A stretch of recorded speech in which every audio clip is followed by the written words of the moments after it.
Bonsoir à tous, voici les principales actualités d'aujourd'hui.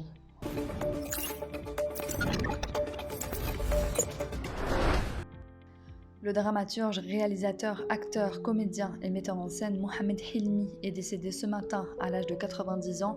De son vrai nom, Brahimi Mohamed Amzian, l'artiste aura sans conteste marqué plusieurs générations et la vie culturelle de l'Algérie post-indépendante plusieurs décennies durant.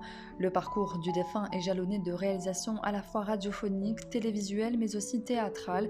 Il est surtout connu pour ses nombreuses comédies musicales et les téléfilms utilisant la chansonnette où il s'impose comme le maître incontesté. Il fut aussi entre autres l'un des fondateurs de l'ONDA, l'Office national des droits d'auteur. Le défunt a été enterré cet après-midi au cimetière de Sidi Mohamed à Alger après la prière d'Al-Asr. À Dieu nous appartenons et à lui nous retournons.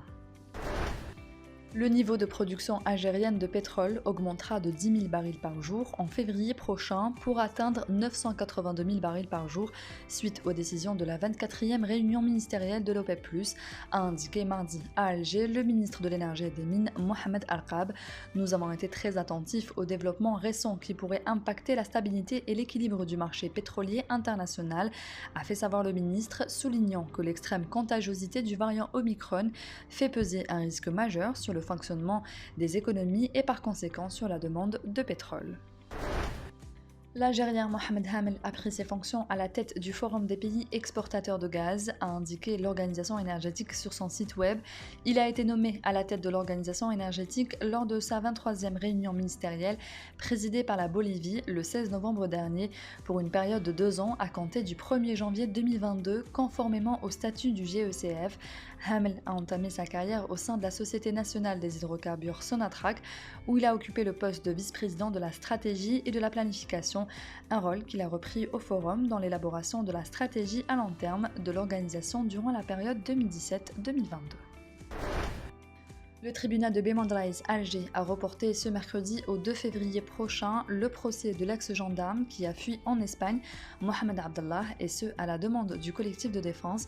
Le tribunal de Bémandraïs avait émis en mars dernier un mandat d'arrêt à l'encontre de Mohamed Abdallah. Ce dernier a été extradé par les autorités espagnoles en août dernier et placé en détention provisoire à la prison militaire de Blida. Mohamed Abdallah est poursuivi avec d'autres accusés, notamment pour appartenance à un groupe terroriste qui commet des actes attentatoires à la sûreté de l'État et à l'unité nationale.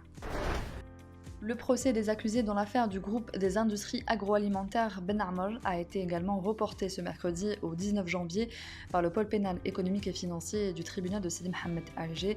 Ce report intervient à la demande du collectif de la défense des accusés. Le DIPOL a en outre décidé de reporter à la même date le procès de Mustapha Layadi, ancien wali de Médéa, poursuivi dans une deuxième affaire liée à l'attribution illégale de biens immobiliers. Des pluies, parfois sous forme d'averses orageuses, affecteront demain jeudi plusieurs wilayas de l'ouest du pays, indique un bulletin météorologique spécial émis par l'Office national de la météorologie, placé en vigilance orange. Les pluies affecteront les wilayas de Tlemcen, Ain Temouchent, Oran, Mostaganem, Relizen, Mascara, Sidi Bel Abbès et Saïda. Précise la même source, la quantité de pluie qui sera accompagnée de rafales de vent sous orage oscillera entre 20 et 40 mm. Des chutes de neige sont également attendues à Tlemcen, Sidi Bel Abbès, Saïda, Tiaret, Larouat, El Bayad et Naama.